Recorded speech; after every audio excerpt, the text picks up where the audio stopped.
Assalamu alaikum wa rahmatullah. Barka da zuwa na Gabas Global Ventures Channel da Global Digital Community take kawo mana fasahohi da kuma hanyoyin samun arziki na zamani. A cikin wannan bidiyo insha Allah kamar yadda muke yi wa ƴan uwa bayani akan yadda za su yi participate na airdrops da muke kawowa waɗanda legit ne waɗannan airdrops insha Allah daga wannan channel namu na legit mining NFT and crypto airdrop. Kamar yadda muke gani za mu yi bayani akan wannan airdrop na Eesee Testnet wanda kamar yadda muka yi bayani gashi nan a rubuce za ka ɗauka shi wannan link ɗin ne ka je cikin browser naka na kiwi ko kuma misis za ka yi connecting da wallet ɗinka sannan sai ka shigar da shi wannan code ɗin da muka bada a ƙasa insha Allah. Sannan akwai tax da za a yi wanda yanzu duk za mu nuna wa mutane. So abin da kake da bukata shine sai ka ɗauka wannan link ɗin kamar haka sai ka yi kwafi. Da zaran ka yi kwafi ɗin shi ko kuma idan misali browser ɗinka na misis ko kiwi dama shine a default browser zaka iya copy ɗin referral link ɗin kawai directly shi kadai haka, shi kuma link ɗin sai ka yi clicking ɗin shi kamar haka.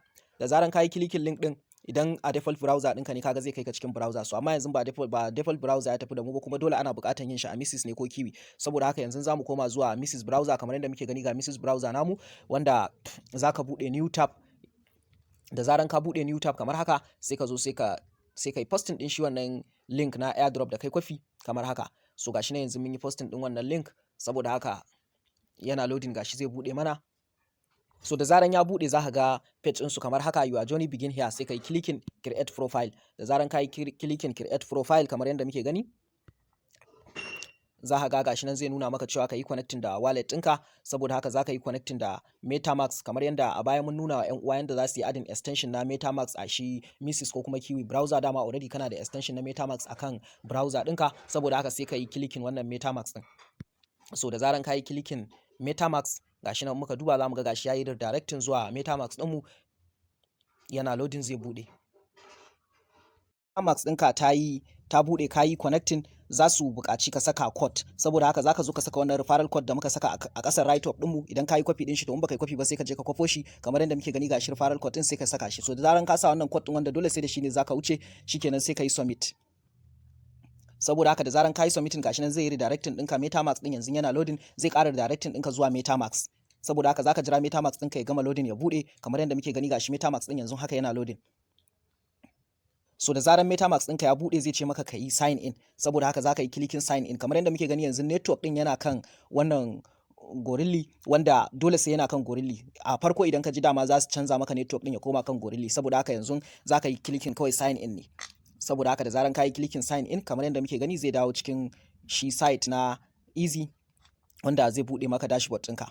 Kamar yadda muke gani metamask account connected, your metamask wallet and Eesee are now synchronized. Saboda haka sai ka yi clicking wannan start journey kamar yadda muke gani gashi ya riga da ya shigo da muke nan cikin dashboard ɗinmu. In muka duba za mu ga wallet ɗinmu da muka yi connecting, sannan kamar yadda muke gani ga activities nan waɗanda ake da buƙatar mu insha Allah, sannan ga referral code shi ma wannan account ɗin sun bayar.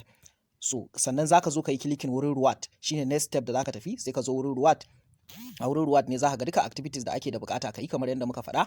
Saboda haka ga wurin reward in muka duba za mu ga muna da 0 point akan wannan account din, wanda waɗannan activities din da za mu zo mu yi su ne za su saka mu sassami shi wannan reward din, shi wannan point din. Saboda haka yawan point din mu da muka tara yawan airdrop din da za a bamu.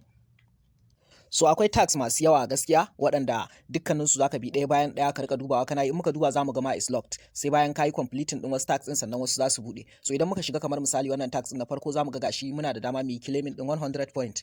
Kamar yadda muke gani gashi mun yi clicking, saboda haka an yi rewarding ɗinmu da 100 point. Sannan sai wannan shi kuma abin da suke da bukata shine stay ahead on your journey with Eesee update, follow us at eesee.io. So shi ma gashi already tunda mun riga da mun shigo site ɗinsu shi ma za mu iya claiming wannan 100 point ɗin. Sannan sai na biyu suka ce join the Eesee conversation, follow wannan on Twitter. Saboda haka sai ka yi clicking ka je ka yi following a Twitter, sannan sai ka dawo sai ka zo ka yi claiming. Kamar yadda muke gani tax ne dai kala ga sunan za ka yi ta yi wanda su ne za su ke baka daman tara shi wannan point din, wanda idan muka ce za mu ci gaba da yin bidiyo din kamar yadda muke gani gashi kawai dama direct zai kai ka nuna ma follow, shi kenan ka yi following sai ka yi back sai ka koma sai ka yi claiming gashi nan declare. Saboda haka sai ka yi clicking. So kamar yadda muke gani ya ce bai yi ba, saboda haka yanzu gashi successful suna checking amma har ma sun bamu reward ɗinmu. So haka ne zaka yi ta bi, kun ga wannan already claimed. So haka ne zaka yi ta bi gaskiya kana bin waɗannan steps by steps din, suna buɗe maka na gaba kana yi, su buɗe ma na gaba kai har gaba ɗaya kai duka waɗannan tax din, kowanne zaka sassamu point ɗin shi. Sai bayan ka yi na farko sannan na biyu zai buɗe. Bayan ka gama wannan sai ka dawo baya, idan ka dawo baya sai ka zo sai ka nan mun dawo kan home. Idan ka ƙara komawa wurin ruwat, gashi nan misali wurin ruwat, so anan ne zaka gani kun ga yanzu gashi mun yi tax guda ɗaya. Saboda haka a haka zaka ci gaba kana yi, yanzu suna checking din wannan ne, saboda haka sai sun yi checking din shi za su sauke mana ruwat din shi, sannan wannan ma su yi checking su sauke mana ruwat din shi. A haka zaka yi ta bi duka kai. Bayan ka gama waɗannan sai ka zo wannan za a buɗe maka shi ma prenet, shi ma sai ka zo ka bi, sannan sai wannan duka zaka zo ka rika bibbin su ɗaya bayan ɗaya, kowanne ka bi ka yi tax din shi domin kake samun ruwat din nan. Sannan akwai yanzu kun ga gashi wannan 100 point din da aka sauke mana already. So akwai kuma wanda daily, idan ka shigo daily kana shigowa daga nan sama za ka ga sun sako maka kai claiming wani ruwat, kana tabawa shikenan za ka yi claiming ruwat ɗinka na wannan ranar. So shi wannan daily ne kullum idan ka shigo. Waɗannan su kuma ga sunan tax ne waɗanda duk sai ka yi su za ka bi kake samun wannan ruwat ɗin, sai na ka gama na farko sannan za a buɗe maka na biyu. So za ka iya dai bibbi insha Allah ka duba komai da komai da yake cikin shi wannan tsari na Eesee Testnet, wanda testnet ne suke da shi, suna testing net ɗinsu ne suma, wanda blockchain explorer ne suma da su, wanda insha Allah za a samu alkhairi da airdrop ɗinsu. Wassalamu alaikum.